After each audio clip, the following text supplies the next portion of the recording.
Assalomu alaykum. Bugun sizlar bilan yumshoqqina chiqadigan, hammaga birdek yoqadigan oson usulda kotlet tayyorlaymiz. Birinchi bo'lib, go'sht mahsulotlarimizni mikrofkadan chiqarib olamiz.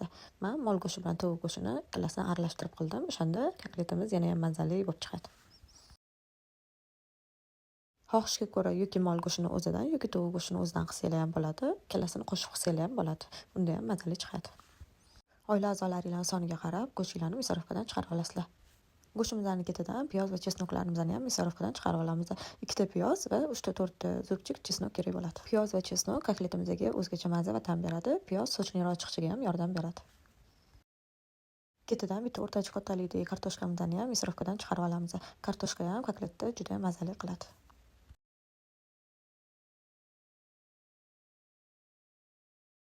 Bu orada yarim ta bahonka nonimizni ham iliq suvga yutib qo'yamiz, yumshab turishi uchun.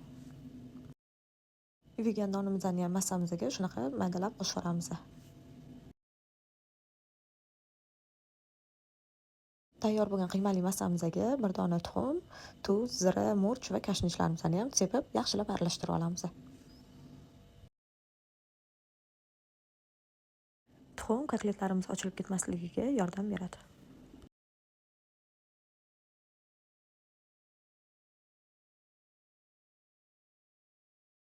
Qiymamizni kamida 5-10 minut aralashtirib, yaxshilab urib pishitib olamiz. O'shanda kotletlarimizning formasi juda ham chiroyli bo'lib chiqadi.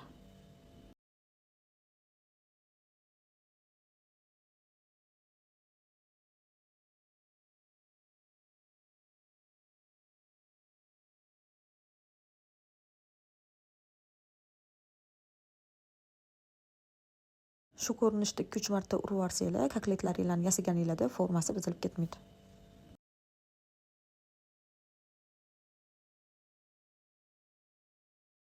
Kotletlarimizga xuddi videoda ko'rsatilgandek qilib shakl berib olamiz va qizigan tovamizga yog' solib, orqa oldini qizartirib olamiz.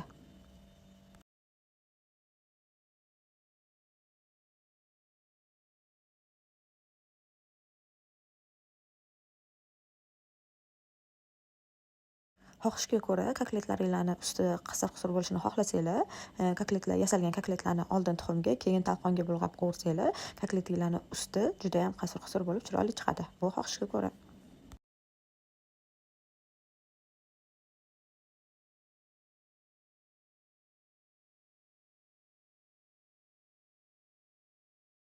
Orqa oldini qizartirib qovurgan kotletlarimizni gaz listiga terib olib, 180 gradusga 30 minutga pishirishga qo'yib olamiz. Agar kotletinglar diyetetchniroq bo'lib chiqishini xohlasanglar, yumshoq bo'lib chiqishini xohlasanglar, kotletlaringlarni mantiqasxonda pishirib olsanglar ham bo'ladi. Bu ham juda ham mazali chiqadi.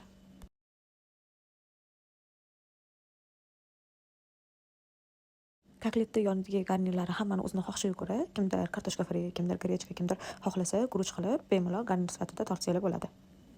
Mana kotlet ovqatlarimiz ham tayyor bo'ldi. Albatta siz ham o'z yaqinlaringizga tayyorlab bering va izohlarda o'z fikringizni qoldiring.